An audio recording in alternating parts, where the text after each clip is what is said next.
please join me in welcoming Ellen Looyen back for her 5th Commonwealth Club visit. So I'm just so excited to be back here for the 5th time. That's a big, major career accomplishment for me.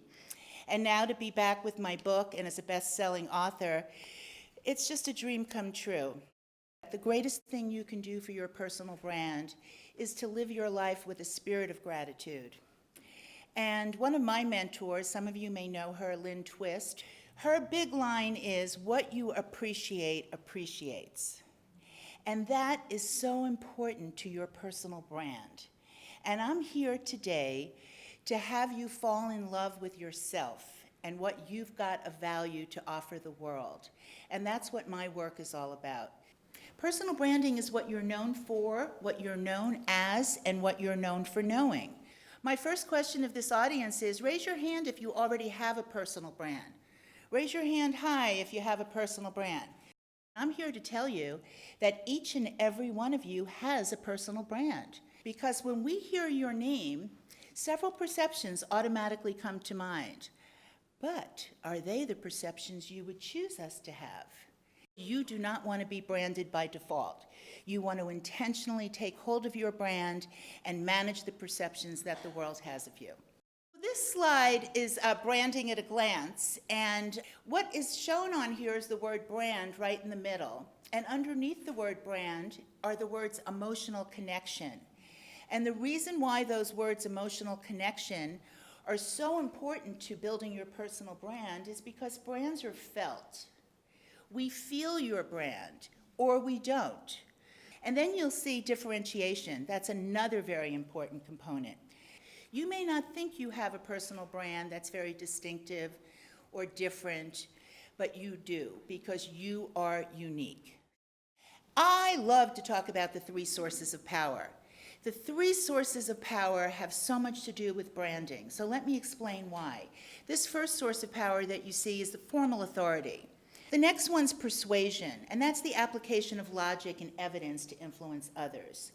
But that's not really what I'm all about. What I'm all about is this 3rd source of power. And I love this 3rd source of power, and it's influence. And influence is the ability to affect change without exerting any authority. We influence by virtue of how we show up and who we're being when we're doing what we do. The hidden qualities of influence are equal parts of strength and warmth. And that's the magic formula.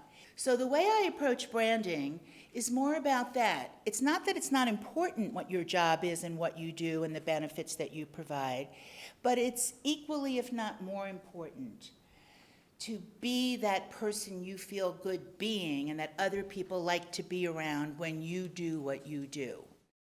So these are my 8 elements of influence, and I'm about to take them one by one. So element number 1 is perhaps the most important of all the elements on some level, because it talks about consciously managing your state of mind. Because we feel you, and brands are felt, as I said to you earlier. But most importantly, the moment you show up, you energetically broadcast your state of mind and your personal brand. Element number 2 is about having self-awareness. Emotional self-awareness plus emotional self-management equals your emotional intelligence.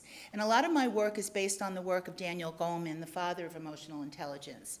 And the way I do branding is that I want you to have an emotionally intelligent personal brand. So element number 3 is about artfully communicating. I want to suggest to you that instead of tooting your own horn, because the way I help people build a brand and make their brand more visible, it's not about shouting out how great you are. It's quite the contrary.